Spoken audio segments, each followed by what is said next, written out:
இந்த நாளிலும் கர்த்தர் என்னோடு பேசின சில வார்த்தைகளை நான் உங்களோடு பேச ஆவலாயிருக்கிறேன். ஆதியாகமம் 28வது அதிகாரம் 12வது வசனம் பார்க்கிறோம். யாக்கோபு அங்கே அவன் ஒரு சொப்பனம் கண்டான். இதோ ஒரு ஏணி பூமியிலே வைக்கப்பட்டிருந்தது, அதன் நுனி வானத்தை எட்டி இருந்தது, அதிலே தேவதூதர் ஏறுகிறவர்களும் இறங்குகிறவர்களுமாயிருந்தார்கள். ஹல்லேலூயா. யாக்கோபு 16வது வசனம் சொல்லுது, யாக்கோபு நித்திரை தெளிந்து விழித்த போது மெய்யாகவே கர்த்தர் இந்த ஸ்தலத்தில் இருக்கிறார், இதை நான் அறியாதிருந்தேன். அவன் பயந்து இந்த ஸ்தலம் எவ்வளவு பயங்கரமாய் இருக்கிறது, இது தேவனுடைய வீடே அல்லாமல் வேறே அல்ல, இது வானத்தின் வாசல் என்றான். ஹல்லேலூயா. அதற்கு மேலாக 13வது வசனம் சொல்லுது, அதற்கு மேலாக கர்த்தர் நின்று, நான் உன் தகப்பனாகிய ஆபிரகாமின் தேவனும் ஈசாக்கின் தேவனும் ஆகிய கர்த்தர் என்று சொல்லுகிறாங்க. பாருங்க, அவர் ஒரு இடத்துக்கு வராரு, அந்த இடத்துல தலை சாய்த்து படுத்திருக்கிறாரு. அந்த படுத்திருக்கிற இடத்துல பாருங்களா, இவர் என்ன செய்யறாருன்னா பூமியிலிருந்து வானத்துக்கு கனெக்ட் பண்ற ஒரு ஏணியை பார்க்கிறாரு. ரெண்டாவது என்ன பார்க்கிறாருன்னா, அதில் தேவ தூதர்கள் ஏறுகிறவர்களும் இறங்குகிறவர்களுமா இருக்கிறத பார்க்கிறாரு. மூணாவது பார்த்தீங்கன்னா, அதற்கு மேலே ஏணிக்கு மேல ஹெவன்ல கர்த்தர் நின்று, பிதாவாகிய தேவன் நின்று பேசுகிறதை பார்க்கிறாரு. இதை பார்த்த உடனே அந்த சொப்பனம் அவர் விழித்ததுக்கு அப்புறம், அவர் கண் விழித்ததுக்கு அப்புறம் சொல்றாரு, இந்த இடம் எவ்வளவு பயங்கரமாக இருக்கிறது, இது தேவனுடைய வீடே அல்லாமல் வேற கிடையாது. ஏன்னா தேவனுடைய வீட்டில் தான்ப்பா இந்த ஏஞ்சல்ஸ் ஏறி இறங்கிட்டு இருப்பாங்க, பிதாவாகிய கர்த்தர் இருப்பார், இங்கே பூமியையும் பரலோகத்தையும் கனெக்ட் பண்ணுற ஒரு கனெக்ஷனே இருக்குது அப்படின்னு சொல்லி பார்த்துட்டு அவர் என்ன சொன்னார்னா, எப்பா இது தேவனுடைய வீடே இல்லாமல் வேறே அல்ல அப்படின்றார். பாருங்க, ஹல்லேலூயா. பிரியமானவர்களே, வேதம் சொல்லுகிறது நாம் தான் தேவனுடைய வீடு. ஹல்லேலூயா. அங்கே பாருங்க, எபிரேயர் 3:6 பார்க்குறோம், கிறிஸ்துவோ அவருடைய வீட்டிற்கு மேற்பட்டவரான குமாரனாக உண்மையுள்ளவராயிருக்கிறார். நம்பிக்கையினாலே உண்டாகும் தைரியத்தையும் மேன்மை பாராட்டலையும் முடிவு பரியந்தம் உறுதியாய் பற்றி கொண்டிருப்போம் ஆகில் நாமே அவருடைய வீடாய் இருப்போம். ஹல்லேலூயா. அதுக்கப்புறம் நம்ம நிறைய வசனங்கள் வாசிக்கலாம். இங்க பாருங்க, 2 கொரிந்தியர் 6:16 சொல்லுது, நீங்கள் தேவனுடைய ஆலயமாய் இருக்கிறீர்கள். 1 கொரிந்தியர் 3:17 சொல்லுது, நீங்களே அந்த ஆலயம். 1 கொரிந்தியர் 3:6 சொல்லுது, நீங்கள் தேவனுடைய ஆலயமாய் இருக்கிறீர்கள் என்றும் தேவனுடைய ஆவி உங்களில் வாசமாய் இருக்கிறார் என்றும் அறியாதிருக்கிறீர்களா? அப்புறம் 1 பீட்டர் 2:5 சொல்லுது, ஜீவனுள்ள கற்களை போல ஆவிக்கேற்ற மாளிகையாகவும். இங்க பாருங்க, ஒரு பக்கம் வீடுனா அடுத்தது பார்க்குறோம், அடுத்த வசனங்கள்லாம் பாருங்க, நம்ம தேவனுடைய வீடா அல்ல, தேவனுடைய மாளிகையா இருக்கிறோமா. அவர்கள் மேல் எபேசியர் 2:21 சொல்லுது, அவர் மேல் மாளிகை முழுவதும் இசைவாய் இணைக்கப்பட்டு. ஹல்லேலூயா. இங்க பாருங்க, ஆண்டவர் ஒரு வேத வசனங்கள் சொல்லுது, நம்மள ஒரு பக்கம் என்ன சொல்லுது, தேவனுடைய வீடு என்று சொல்லுது, இன்னொரு பக்கம் பார்த்தீங்கன்னா நம்ம தேவனுடைய மாளிகை என்று சொல்லுது.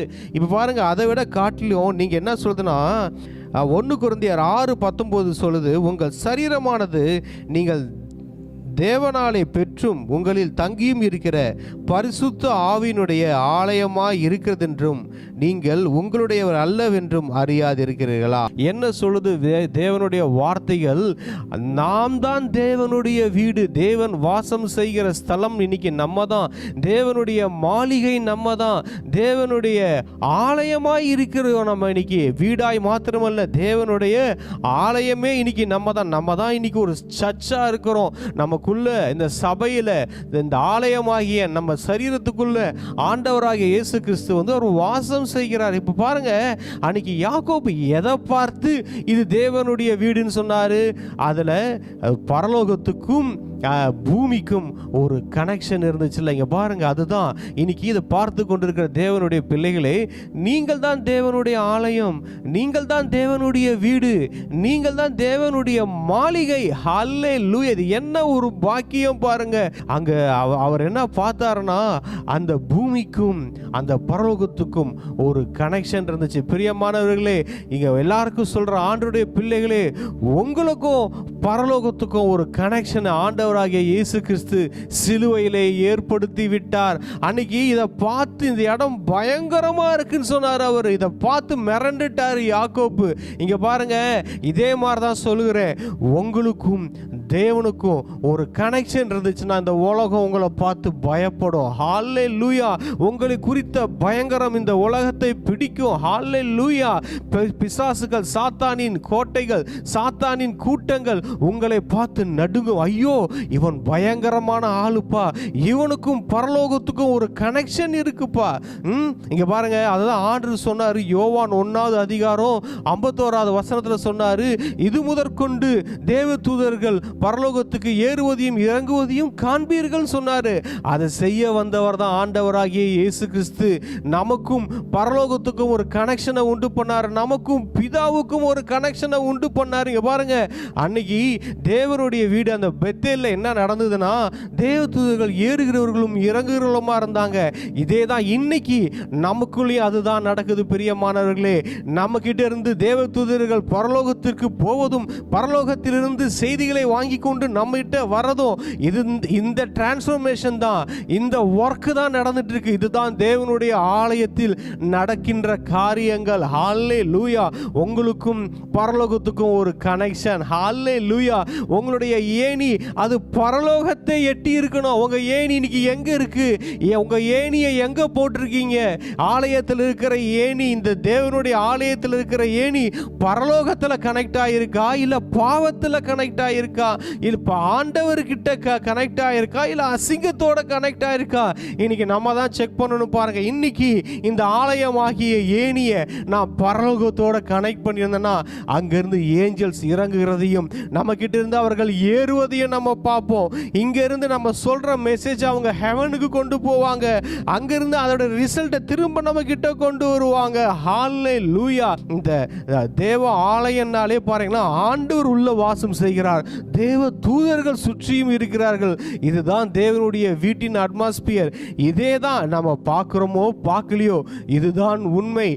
இன்றைக்கு இந்த ஆலயமாகிய நமக்குள்ள ஆண்டவராகிய இயேசு கிறிஸ்து, பிதாவாகிய தேவன், பரிசுத்த ஆவியான தெய்வம் நமக்குள்ளே அவர்கள் வாசம் செய்து கொண்டு இருக்கிறார்கள். ஹல்லேலூயா. அங்க பாருங்க என்ன நடக்குதுன்னா, ஏஞ்சல்ஸ் இங்கிருந்து மேலே போறது ஒரு கம்யூனிகேஷன். நமக்கும் பரலோகத்துக்கும் ஒரு கம்யூனிகேஷன் இருக்கிறது. ஹல்லேலூயா. அதில் பாருங்க, அதில் மேலே ஆண்டவர் நின்று கொண்டிருக்கிறத அவர் பார்த்தாரு. இதை பார்த்துட்டு அவர் என்ன சொன்னார்னா, எப்பா இந்த இடம் பயங்கரமான இடமா இருக்குப்பா அப்படின்னாரு. பிரியமானவர்களே, உங்களுக்கும் பரலோகத்துக்கும் ஒரு கனெக்ஷன் இருந்ததுன்னா, உங்களுக்கும் ஆண்டவராக இயேசு கிறிஸ்துவுக்கும் ஒரு கனெக்ஷன் இருந்ததுன்னா, இந்த உலகம் உங்களை ஒரு பயங்கரமான ஆளா பார்க்கும். நீங்க எல்லாத்தையும் பயங்கரம், ஐயோ அது பயங்கரம் இது பயங்கரம் பார்த்து பயந்துகிட்டு இருக்கீங்க. இங்க பாருங்க, ஆண்டவரோடு உள்ள உறவுல ஒரு மனுஷன் இருந்தானா அந்த மனுஷனை பார்த்து இந்த உலகம் பயப்படும், சாத்தானின் கூட்டங்கள் பயப்படும். ஹல்லேலூயா. இங்க பாருங்க, அதுதான் அவர் சொல்றாரு. இங்க வசனத்தை நம்ம பார்க்கிறோம். ஆதியாகமம் 28வது அதிகாரத்தில், அங்கே அவன் ஒரு சொப்பனம் கண்டான். இதோ ஒரு ஏணி பூமியிலே வைக்கப்பட்டிருந்தது, அதன் நுனி வானத்தை எட்டி இருந்தது. ஹல்லேலூயா. பிரியமானவர்களே, உங்க எல்லாருக்கும் சொல்றேன், உங்களுடைய ஏணி வானத்தை எட்டி இருக்கிறது. ஹல்லேலூயா. உங்கள் ஏணி எப்பொழுதும் நம்மளுடைய ஏணி, நம்மளுடைய ரிலேஷன்ஷிப், நம்மளுடைய கனெக்ஷன் அது என்னன்னா, அது பரலோகத்தை எட்டி இருக்கணும். நம்ம கனெக்ஷன் என்னமா செய்யணும், பரலோகத்தோட கனெக்ட் பண்ணிடணும். நம்ம வயரை, நம்ம ஏணியை பரலோகத்தோட கனெக்ட் பண்ணிட்டோம்னு வச்சுக்கோங்களேன், அங்கிருந்து வர வேண்டியது எல்லாம் ஆட்டோமேட்டிக்காக வந்துக்கிட்டே இருக்கும். இன்னைக்கு சொல்றீங்க, ஆண்டவரே பரலோகத்திலிருந்து எனக்கு எதுவுமே வரல, பரலோகத்திலிருந்து எனக்கு எந்த விதமான நன்மைகளும் வரலன்னு நீங்கள் சொல்லிட்டு இருக்கீங்க. பிரதர் அண்ட் சிஸ்டர், உங்களுடைய ஏணியை நீங்கள் எங்கே போட்டிருக்கீங்க? உங்கள் ஏணியை பரலோகத்தோட கனெக்ட் பண்ணி வச்சிருக்கீங்களா? உங்களோட ரிலேஷன்ஷிப்பை பரலோகத்தோட கனெக்ட் பண்ணி வச்சிருக்கீங்களா? இல்லை வேற எங்கேயாவது தேவையில்லாத உறவுகளோட கனெக்ட் பண்ணி வச்சிருக்கீங்களா? உங்களோட ஆவியை பரலோகத்தோட கனெக்ட் பண்ணி வச்சிருக்கீங்களா? உங்க ஊழியத்தை பரலோகத்தோட கனெக்ட் பண்ணி வச்சிருக்கீங்களா? உங்களுடைய குடும்பத்தை பரலோகத்தோட கனெக்ட் பண்ணி வச்சிருக்கீங்களா? உங்க அழைப்பை பரலோகத்தோட கனெக்ட் பண்ணி வச்சிருக்கீங்களா? இல்ல வேற எங்கேயாவது கனெக்ட் பண்ணி வச்சிருக்கீங்களா? நம்மளை செக் பண்ணணும். பாருங்க, எதோட நம்ம கனெக்ட் ஆகிருக்கிறோம். இங்க பாருங்க, நம்ம எதுல கனெக்ட் ஆகிருக்கிறோமோ அதற்குரிய பாதிப்புகள் தான் நமக்கு வரும். நம்ம பரலோகத்தோட கனெக்ட் ஆகியிருந்தோம்னா பரலோகத்தின் நன்மைகள், தேவ தூதர்களை பார்ப்போம், அந்த ஏணியின் மேலே பிதா நிற்கிறத பார்ப்போம், ஹெவன்லி விசிட்டேஷன்ஸை பார்ப்போம், நம்ம லைஃப்பில் ஜீசஸை பார்ப்போம், நம்ம லைஃப்பில் ஏஞ்சல்ஸை பார்ப்போம். ஏஞ்சல்ஸ் அங்கேருந்து இங்கே வரதோ, இங்கேருந்து அங்கே போகிறதோ, நடக்கிற காரியங்களை நம்ம பார்ப்போம். அதே நம்மளுடைய கனெக்ஷன் ஹெல்லுக்கு கனெக்டாக இருந்துச்சுன்னா அதில் பாவத்தை தான் பார்ப்போம், அதில் சாபத்தை தான் பார்ப்போம், அதில் கண்ணீரை தான் பார்ப்போம். இன்னைக்கு நம்ம லைஃப்பில் ஏன் தோல்விகள் செக் பண்ணி பார்ப்போம். நம்ம எங்கே கனெக்ட் ஆகிருக்கிறோம், என்னுடைய கனெக்ஷன் எங்கே இருக்குது, நான் எங்கே அதை கனெக்ட் பண்ணியிருக்கிறேன், என்னுடைய ஃப்ளக்கை நான் எங்கே கனெக்ட் பண்ணியிருக்கிறேன், என்னுடைய ஏணியை நான் எங்கே போட்டிருக்கிறேன். பாருங்க, இப்போ எங்கேயாவது ஒரு இடத்துக்கு நம்ம மேலே ஏறணும்னு வச்சுக்கோங்களேன், என்ன செய்வோம், ஏணியை தூக்கி அந்த இடத்துக்கு நேராக போட்டு அது மேலே ஏறி அது ஒரு பொருள் எடுப்போம். லேடர் இருக்கும், ஏணி இருக்கும், அதை யூஸ் பண்ணி எந்த இடத்துக்கு போடுறீங்களோ அந்த இடத்துக்கு மேலே ஏறி நீங்கள் ஒர்க் பண்ணலாம், இல்லை அந்த இடத்துக்கு நீங்கள் போகலாம். நீங்கள் உங்கள் ஏணியை இங்கே எங்கேயோ போட்டுட்டு அந்த பக்கம் லெஃப்டில் போட்டுட்டு ரைட்டில் நீங்கள் போகலான்னு நினைக்க முடியுமா? முடியாது. ஸோ உங்கள் ஏணியை நீங்கள் எங்கே போட்டுருக்கிறீங்க அதை செக் பண்ணுங்க பிரதர் அண்ட் சிஸ்டர். ஏணியோடைய பொசிஷனை மாற்றிடுங்க, அவ்வளோதான். ஹல்லேலூயா. ஏணி இருக்க வேண்டிய இடத்துக்கு சரியாக வந்துருச்சுன்னா போதுங்க, ஏஞ்சல்ஸ் ஏறி இறங்குறத நீங்கள் பார்க்க ஆரம்பிச்சிருவீங்க. உங்களுக்கான தேவ தூதர்கள் வானத்திலிருந்து இறங்கி உங்ககிட்ட வரதை நீங்கள் பார்ப்பீங்க. உங்களுக்கான தேவ தூதர்கள் உங்ககிட்ட இருந்து கிளம்பி திரும்ப பரலோகத்துக்கு போகிறதா பார்ப்பீங்க. கரெக்டான பொசிஷனுக்கு உங்கள் ஏணியை கொண்டு வந்துருங்க. அந்த ஏணியை வேற எங்கேயோ வச்சுட்டு ஐயோ ஆண்டவருடைய வார்த்தைகள் இல்லை, ஐயோ தேவ தூதர்களை என் லைஃப்ல பார்க்க முடியல, ஆண்டவரையும் என் லைஃப்ல பார்க்க முடியலன்னு நிறைய பேர் கதறிக்கிட்டு இருக்கீங்க, கண்ணீர் விட்டுட்டு இருக்கீங்க. உங்க ஏணியை சரியான பொசிஷன்ல கொண்டு வந்துருங்க. கரெக்டா ஃபிக்ஸ் பண்ணிட்டீங்கன்னு வச்சுக்கோங்களேன், ஆண்டவரோட உறவுல நீங்க கரெக்டா ஃபிக்ஸ் ஆயிட்டீங்கன்னா, பரலோகத்தோடு உள்ள உறவுல நீங்க கரெக்டா ஃபிக்ஸ் ஆயிட்டீங்கன்னா, தேவனுடைய ராஜ்யத்தின் வேலைகளில் நீங்க கரெக்டா ஃபிக்ஸ் ஆயிட்டீங்கன்னா, அங்கிருந்து அதற்கான தேவ தூதர்கள் இறங்குவதை நீங்கள் பார்ப்பீர்கள். உங்கள் வாழ்க்கையில் அற்புதங்களும் அடையாளங்கள் தான். தேவ தூதர்கள் வந்து என்ன சும்மா வந்துட்டு போறாங்களா? இல்லைங்க. தேவ தூதர்கள் என்ன ஏறுறது இறங்குறதுன்னா, ஆண்டவர் சொல்றாரு யோவான் 1:51 அவர் ஊழியத்தை ஆரம்பிக்கிறதுக்கு முன்னாடி சொல்லிட்டார், எப்பா இது முதற் கொண்ட வசனத்தை எடுப்போம். யோவான் 1:51 பின்னும் அவர் அவனை நோக்கி, வானம் திறந்திருக்கிறதையும் தேவ தூதர்கள் மனுஷகுமாரனிடத்திலிருந்து ஏறுகிறதையும் இறங்குகிறதையும் நீங்கள் இது முதல் காண்பீர்கள் என்று மெய்யாகவே உங்களுக்கு சொல்லுகிறேன் என்றார்.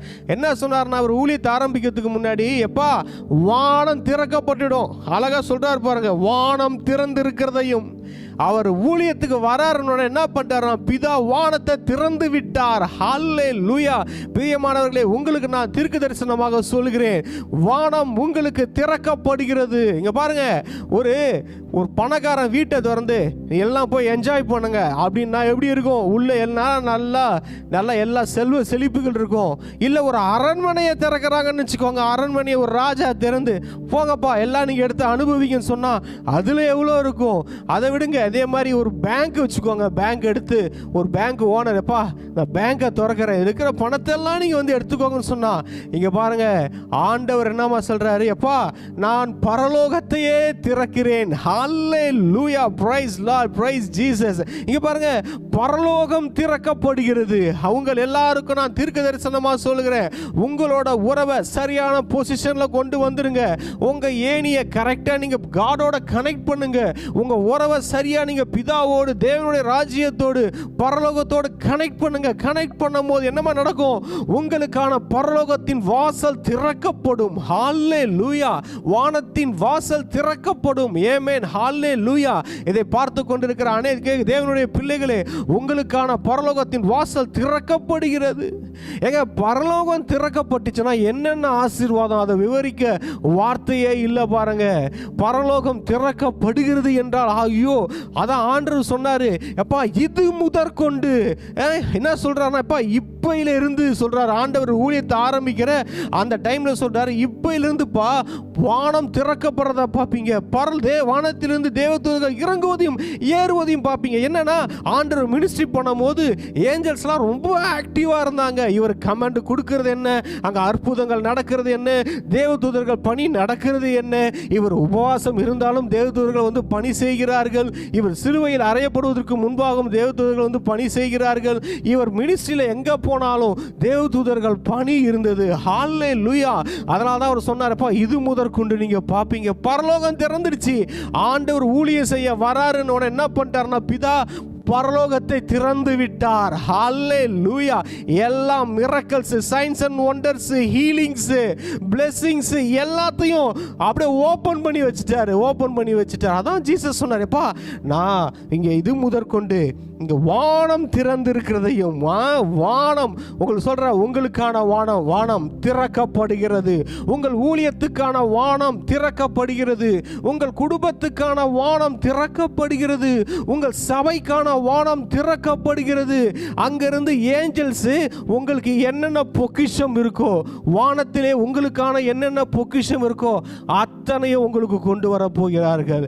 இதனால் வரைக்கும் ஊழியம் செஞ்சீங்களே, எல்லா ஊழியக்காரர்களுக்கு சொல்லுகிறேன், எல்லா விசுவாசிகளுக்கு சொல்லுகிறேன், எல்லா ஆண்டோடைய பிள்ளைகளுக்கு சொல்லுகிறேன், ஆண்டவரை அறியாத ஜனத்திற்கும் நான் சொல்லுகிறேன், இயேசுவை நீங்கள் விசுவாசிப்பீர்களானால், இயேசுவை நீங்கள் ஏற்றுக்கொள்ளுவீர்களானால், கடவுள் பரலோகத்தை வானத்தை திறக்கிறார். ஹல்லேலூயா. அவருடைய பண்டக சாலையை திறந்து அவர் அளவில்லாமல் உங்களை ஆசீர்வதிப்பார். ஹல்லேலூயா, ஹல்லேலூயா. இன்னொன்றும் சொல்லுகிறேன், விசேஷமா அநேகர் ஏஞ்சல்ஸ் விசிட்டிங்ஸ் பாப்பீங்க, தேவ தூதர்களை பாப்பீங்க. அவர் சொன்னார் யாக்கோபு, எப்பா நான் தேவ தூதரை பார்த்தேன், நான் தேவனை பார்த்தேன், இது தேவனுடைய வீடே அல்லாமல் வேறே கிடையாது, இது வானத்தின் வாசல் என்றார். பிரியமானவர்களே, நீங்கள் தான் வானத்தின் வாசல். இன்றைய காலகட்டங்களிலே உங்கள் மூலமாக இந்த வாசல் வழியாக அநேகர் ரட்சிக்கப்படுவார்கள். ஆண்டவர் சொன்னாரு, நானே வாசல் அப்படின்னு சொன்னார்ல, அந்த இடத்துல தான் இன்னைக்கு நம்மள வச்சுட்டு போயிருக்கிறார். பிரியமானவர்களே, அவர் வழியாக தான் ஒவ்வொருவரும் பரலோகத்தை பிரவேசிக்க முடியும். அதே மாதிரி தான் இன்னைக்கு நம்மளை ஆண்டவர் ஒரு வாசலா வச்சிருக்கிறார். இன்னைக்கு நம்ம மூலியமா தான் அநேகர் இயேசுவை ஏற்றுக்கொள்ள முடியும், நம்ம வழியாக தான் அவர்கள் பரலோகத்திற்கு வர முடியும். இங்க பாருங்க, இதுதான் நான் சொல்லுகிறேன், உங்களுடைய வானத்தின் வாசல் திறக்கப்படுகிறது. ஹல்லேலூயா. என்ன வானத்தின் வாசல் திறக்கப்பட்டுச்சு, என்ன நடக்குதுன்னா, அற்புதங்கள் அளவில்லாமல் நடக்கிறது, அதிசயங்கள் அளவில்லாமல் நடக்கிறது. அது வரைக்கும் சரித்திரத்தில் எழுதப்படாத காரியங்கள் எழுதப்படுகிறது. அது வரைக்கும் ஜனங்கள் பார்க்காத காரியங்களை பார்க்கிறார்கள். மரித்தவர்கள் உயிரோடு எழும்பினார்கள். மரித்து 4 நாள் அடக்கம் பண்ணப்பட்ட சரீரம் உயிரோடு எழும்பியது. பிறவி குருடனாய் இருந்தவர்கள் பார்வை அடைந்தார்கள்.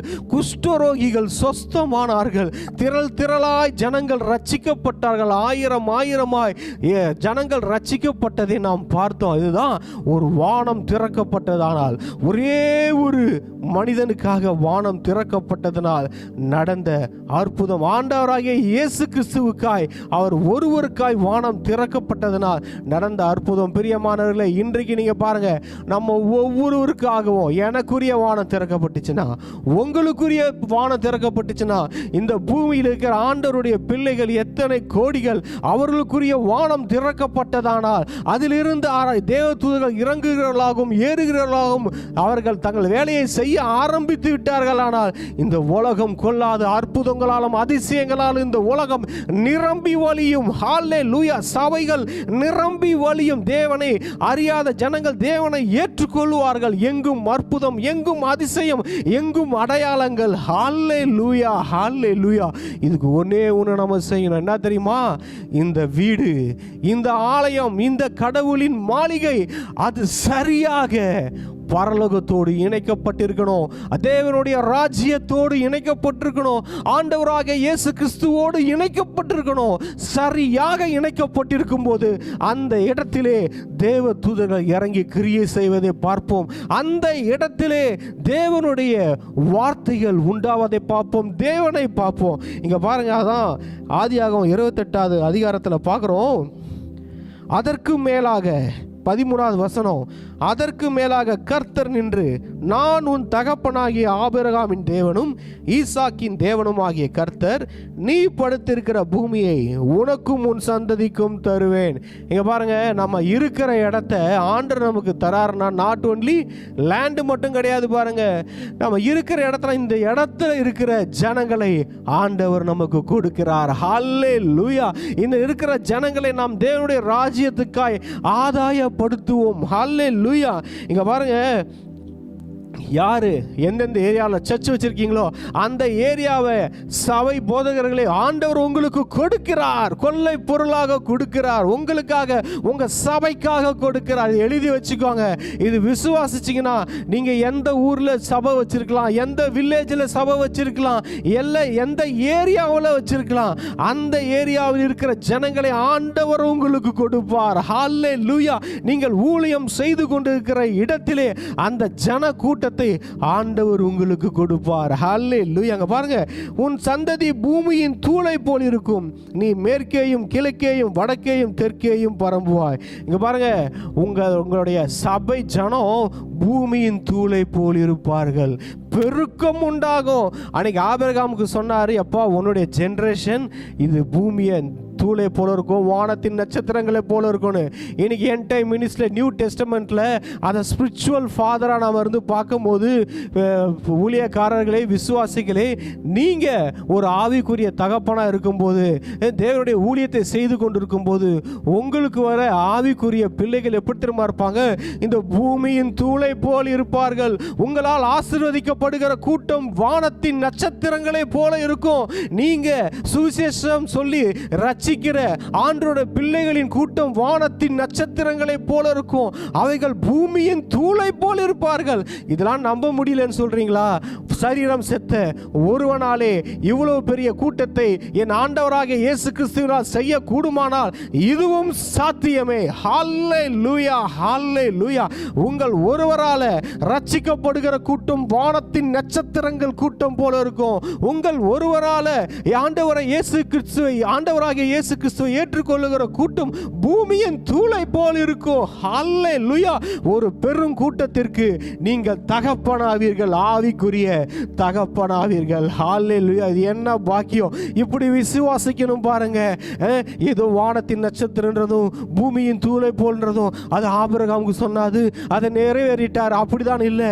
இன்னைக்கு இந்த பூமியில தகப்பன்மாரா ஆண்டவர் நம்மளை தான் வச்சிருக்கிறாரு. ஒரு ஆவிக்குரிய தகப்பனா, ஒரு சபை போதகரை, ஒரு இவாஞ்சலிஸ்ட, ஒரு அப்போஸ்தலரை, ஒரு தீர்க்கதரிசியை, ஒரு டீச்சரை, ஒவ்வொரு ஆண்டவருடைய பிள்ளைகளையும் சொல்றேன், ஒரு விசுவாசிகளையும் சொல்றேன்.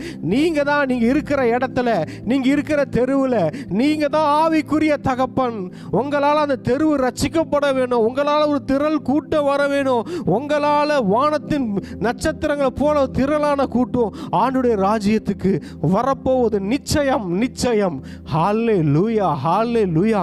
அதுக்கப்புறம் சொல்றாரு பாருங்க, மேற்கேயும் கிழக்கேயும் வடக்கேயும் தெற்கேயும் பரம்புவா. ஏமேன், ஏமேன். இங்க பாருங்க, ஒரு மனித மூளைக்கு எட்டாத ஒரு பெரிய ஒரு விரிவாக்கம் வரப்போகிறது. அது கிழக்கேயும் மேற்கேயும் வடக்கேயும் தெற்கேயும் உங்கள் எல்லைகள் விரிவடைய போகிறது. உங்கள் எல்லைகள், உங்க சபையின் எல்லைகள், உங்கள் ஊழியத்தின் எல்லைகள் எல்லாம் விரிவடைய போகிறது. ஹல்லேலூயா. நீங்க யாரும், ஆண்டவருடைய பிள்ளைகள் யாரும் இங்க பாருங்க இருக்கிற நிலைமையிலே இருக்க போறது கிடையாது. ஒன்னே ஒன்று செக் பண்ணிக்கோங்க, நீங்க எங்க கனெக்ட் ஆயிருக்கீங்க. அதுதான் முக்கியம், அதுதான் முக்கியம். சரியான ஃபிக்ஸிங்ல போய் ஃபிக்ஸ் பண்ணிட்டீங்கன்னு நினைச்சுக்கோங்களேன். சரியான பொசிஷன்ல போய் ஃபிக்ஸ் பண்ணிட்டீங்கன்னா, ஆண்டவரோடு உள்ள உறவுல ஃபிக்ஸ் பண்ணிட்டீங்கன்னா, அங்க ஏஞ்சல்ஸ் இறங்குவாங்க, ஏறுவாங்க. வேற எங்கேயாவது ஃபிக்ஸ் பண்ணிட்டீங்க, அங்க நடக்காதுங்க அந்த வேலை. ஒரே ஒரு வேலை நீங்க நம்ம செக் பண்ண வேண்டியது, நான் கடவுளோட ஃபிக்ஸ் ஆயிட்டேனா, என்னுடைய ஏனிய கடவுளுக்கு பரலோகத்துக்கு கரெக்டாக கனெக்ட் பண்ணிட்டேனா, எனக்கும் பரலோகத்துக்கும் எனக்கும் பிதாவுக்கும் பரிசுத்த ஆவியானவருக்கும் ஆண்டவர் ஆகிய இயேசு கிறிஸ்துக்கும் உள்ள உறவுல கரெக்டா ஃபிக்ஸ் பண்ணிட்டேனா, அது போதுங்க, அது போதும். மற்ற எதையும் பத்தி நீங்க கவலைப்படாதீங்க. அதுக்கப்புறம் பாப்பீங்க உங்க ஊழியத்தில், உங்க குடும்பத்தில் தேவ தூதர்கள் இறங்கி ஏறி கொண்டு இருப்பதை. ஹல்லேலூயா, ஹல்லேலூயா. இங்க பாருங்க, அடுத்தது பார்க்குறோம், உனக்குள்ளும் உன் சந்ததிக்குள்ளும் பூமியின் வம்சங்கள் எல்லாம் ஆசீர்வதிக்கப்படும். ஹல்லேலூயா. நம்மளால இந்த பூமி ஆசீர்வதிக்கப்பட போகுதுங்க. ஆமென். இப்ப இருக்கிற தேவனுடைய ஊழியர்களால, ஆண்டவருடைய பிள்ளைகளால, விசுவாசிகளால இந்த பூமி ஆசீர்வதிக்கப்படும். இந்த முழு பூமியும் ஆசீர்வதிக்கப்பட போகிறது. ஹல்லேலூயா. இந்த உலகத்துல எத்தனையோ துர்செய்திகளை கேட்டுக்கொண்டிருக்கிறோம், எத்தனையோ கொடூரமான செய்திகளை கேட்டுக்கொண்டிருக்கிறோம், எத்தனையோ அழிவுகளை, சாபங்களை கேட்டுக்கொண்டிருக்கிறோம். பிரியமானவர்கள், இந்த சூழ்நிலையில் தேவனுடைய பிள்ளைகளாகிய நாம், தேவனுடைய மனிதர்களாகிய ஊழியக்காரர்களாகிய நாம் எழுந்து இந்த தேசத்தை ஆசீர்வதிக்க போகிறோம். ஹல்லேலூயா. எங்கெங்கெல்லாம் தேவனுடைய பிள்ளைகள் இருக்கிறார்களோ அங்கெல்லாம் ஒரு ஆசீர்வாதம், ஒரு வித்தியாசத்தை கர்த்தர் கட்டளையிடுவார். ஹல்லேலூயா. இங்க பாருங்களேன், ஆண்டவர் சொல்றாரு, நான் உன்னோடு இருந்து நீ போகிற இடத்திலெல்லாம் உன்னை காத்து இந்த தேசத்துக்கு உன்னை திரும்பி வர பண்ணுவேன். இங்க பாருங்க, ஆண்டவர் என்ன சொல்றாரு, பா நான் உன் கூட இருக்கிறேன்ப்பா. பிரதர் அண்ட் சிஸ்டர், என் கூட அவங்க இல்லையே இவங்க இல்லையேன்னு கவலைப்படாதீங்க. உங்களோடு கர்த்தர் இருக்கிறார். ஹல்லேலூயா. உங்களோட யார் இருக்கிறார்? எப்பா அவங்க பக்கம் அவங்க இருக்கிறாங்க, இவங்க பக்கம் இவங்க இருக்கிறாங்க. நம்ம பக்கம் யார் இருக்கிறார்னா, எப்பா நம்ம பக்கம் ஆண்டவரே இருக்கிறாருப்பா. ஹல்லேலூயா. ஆண்டவர் சொல்றாரு, நான் உன்னோட இருந்து உன் கூடவே இருப்பேன்றாரு. இதை விட வேற என்ன பாக்கியம்? அந்த சராசரங்களை படைத்த ஆண்டவராகிய இயேசு கிறிஸ்து சொல்லுகிறார், நான் உன் கூட இருக்கிறேன்ப்பா. நான் உன்னோடு இருந்து நீ போகிற இடமெல்லாம் உன்னை காத்து. இவர் எங்கெங்கெல்லாம் போறாரோ கூடயே வராராம்ப்பா. கூடியே இருக்கிறாரு. இவர் எங்க போனாலும் கூட வராரு, இவர் எங்க போனாலும் கூடியே போறாரு. ஆண்டவர் என்ன பண்றாரு? ஒரு பாடி கார்டு மாதிரி, ஒரு சேஃப்டி பர்சன் மாதிரி, நான் இருக்கேன்ப்பா, நான் உன் கூட வரேன்றார். பிரியமானவர்களே, யாருமே இல்லைன்னு சொல்றீங்களா? ஆண்டவர் என்ன சொல்றாரு? நான் உன் கூட இருக்கிறேன்றாரு. இந்த வார்த்தை இன்றைக்கு உங்களை கடந்து வருகிறது. ஆண்டவர் சொல்றாரு, நிறைய பேர் தனியா இருக்கிறேன்னு நினைக்கிறீங்களா? தனித்து விடப்பட்டு நினைக்கிறீங்களா? ஆண்டவர் என்னமா சொல்றாரு? எப்பா நான் உன் கூட இருக்கிறேன், நான் உன் கூட இருக்கிறேன், நான் உன்னோட இருந்து நீ போகிற இடத்திலெல்லாம் உன்னை காத்து, உன்னை காப்பேன். உன் கூட சும்மா இருக்கிறது மாத்திரம் இல்ல, உன் கூட இருந்து எல்லா பொல்லாப்புக்கும் உன்னை நான் காப்பேன். ஹல்லேலூயா. அப்புறம் சொன்னார், நான் உனக்கு சொன்னதை செய்யும் அளவு உன்னை கைவிடுவதில்லை என்றார். எப்பா நான் உனக்கு சொன்னல. பிரியமானவர்களே, ஆண்டவர் உங்களுக்கு வாக்குத்தத்தம் கொடுத்தார்ல, ஆண்டவர் உங்களுக்கு வந்து கன்ஃபார்ம் பண்ணார்ல, ஒரு தரிசனம் கொடுத்தார்ல, ஒரு ஊழியம் கொடுத்தார்ல, ஒரு அழைப்பை கொடுத்தார்ல, அதை நிறைவேற்ற வரைக்கும் உன்னை விடவே மாட்டேன்றார் ஆண்டவர். நீங்க விடலாம் நினைச்சாலும் ஆண்டவர் உங்களை விட போறது இல்லை. ஹல்லேலூயா. உங்களை விட மாட்டேன்றாரு. ஹல்லேலூயா. அங்க பாருங்க, இது இந்த ஊழியத்தை என்னால செஞ்சு முடிப்பேன், இந்த சபையை நான் கட்டி முடிச்சு தீர்ப்பனா, இந்த அழைப்பை நான் நிறைவேற்றி முடிப்பனா அப்படின்னு யாருக்காவது பயம் இருக்கா? ஆண்டவர் சொல்வாரு, நீங்க தான் செய்வீங்க, நீங்க தான் செஞ்சு முடிப்பீங்க. நான் சொன்னதை நிறைவேற்றும் அளவும் உங்களை அவர் கைவிட போறதில்லைன்னு சொல்றாரு. பிரியமானவர்களே, தேவனுடைய மனிதர்களே, அவர் சொல்றாரு, உங்களை அவர் கைவிட போவதில்லை.